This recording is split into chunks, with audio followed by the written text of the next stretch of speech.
నమస్తే, welcome to Telugu capital. నేను మీ advocate Sasikanth. ఇవాళ మనతోటి మా కొలీగ్ అడ్వకేట్ శ్వేత గారు ఉన్నారు. నమస్తే మేడం. నమస్తే సార్. మేడం, చాలా మంది చాలా వస్తువుల్ని విక్రయిస్తుంటారు, కొనుక్కుంటూ ఉంటారు. అది ఫోనే కానివ్వండి, షర్టే కానివ్వండి, బైకే కానివ్వండి, కారే కానివ్వండి, ఫ్రిడ్జ్ కానివ్వండి, వాషింగ్ మిషన్ కానివ్వండి, ఎన్నో వస్తువులు కొనుక్కుంటూ ఉంటారు. అదే కాకుండా చాలా కంపెనీస్ నుంచి సర్వీస్ కూడా తీసుకుంటూ ఉంటారు.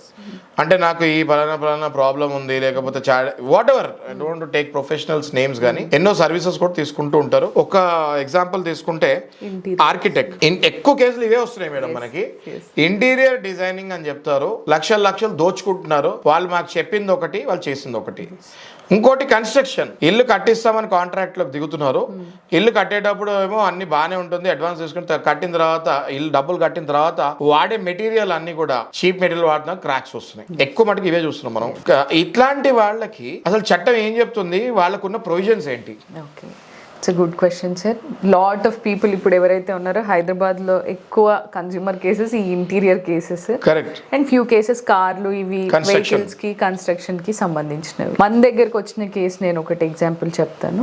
I will take one instance. అతను ఒక హై ఎండ్ ఆర్కిటెక్ట్ ని అప్రోచ్ అవ్వడం జరిగింది. వాళ్ళకి బాగా డబ్బు ఇచ్చి ఇంటీరియర్స్ అన్ని చేయించుకున్నారు. ఓకే, విత్ ఇన్ 6 months లోనే ఈ కబర్డ్స్ అన్ని క్రాక్ అయిపోవడము, ఊడిపోవడము, అండ్ ఈ గ్లాసెస్ అనేవి ఏవైతే ఉంటాయో ఫిట్టింగ్ అది ప్రాపర్ గా లేక పగిలిపోవడము. ఓకే, వీళ్ళు ఒక విల్లాకి కోసం తీసుకున్నారనమాట. వాళ్ళు మనల్ని అప్రోచ్ అవ్వడం జరిగింది. ఈ డెఫిషియన్సీ ఆఫ్ సర్వీస్ ఉంది కాబట్టి వాళ్ళు ఏదైతే ప్రామిస్ చేశారో, ఆల్దో పూర్తిగా డబ్బు ఇచ్చిన తర్వాత కూడా సర్వీస్ అనేది బాగాలేదు అని కన్స్యూమర్ కోర్ట్ కి అప్రోచ్ అయ్యాం మనం. ఓకే, 1 year నడిచింది ఆ కేసు.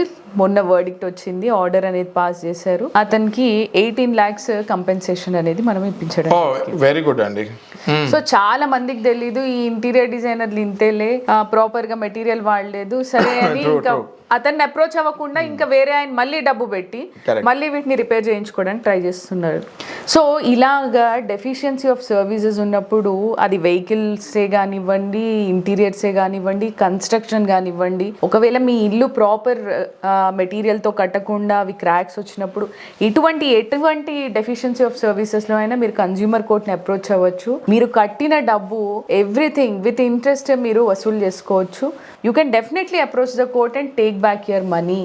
చాలా చక్కగా చెప్పారు మేడం. చాలా మంది బాధపడుతూ ఉంటారు, ఈ ఫర్నిచర్ కావాలని, కార్పెంటర్ డబ్బులు ఇచ్చానని. లేకపోతే కార్పెంటర్స్ ఇంతకుముందు బాగా చేసేటోళ్ళు ఇప్పుడు కొత్తగా ఇంటీరియర్ డిజైన్స్ అని చాలా మంది వస్తున్నారు, డబ్బులు దొండుకుంటున్నారు మీ దగ్గర నుంచి. వాళ్ళు ఏదో చెప్తున్నారు, ఏదో చేస్తున్నారు. సో మీరు దేనికి కాంప్రమైజ్ అయ్యే అవసరం చాలా మందికి తెలియదు మేడం ఈ విషయము.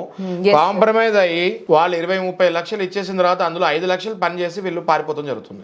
మీరు కాంప్రమైజ్ అయ్యే పని లేదు. కాకపోతే నేను ఇచ్చే సజెషన్ ఏంటి అంటే, ఎప్పుడైతే మీరు వాళ్ళతో అగ్రిమెంట్ కి ఎంటర్ అవుతారో క్లాజెస్ లో అన్ని రాసుకోండి, చక్కగా పాయింట్ టు పాయింట్ రాసుకోండి. అప్పుడు మనకి ఇంకా చాలా ఈజీ అవుతుంది. మీరు అలా రాసుకోకుండా ఆల్రెడీ మోసపోయి ఉంటే కూడా మీరు టెన్షన్ పడాల్సిన అవసరం లేదు. మీరు మంచి అడ్వకేట్ ని అప్రోచ్ అవ్వండి, ఖచ్చితంగా మీ డబ్బులు నయా పైసతో సహా మీకు వెనకాలకు వస్తుంది. మేము ఈ వీడియోస్ చేసేదే మీకు అవేర్నెస్ క్రియేట్ చేస్తానికి. మీ ఫ్రెండ్స్ అందరికీ షేర్ చేయండి. ఇలాంటి సమస్యలు ఎవరు పడుతున్నా కూడా వాళ్ళు సఫర్ అవ్వకూడదు. Thank you very much madam. Thank you sir.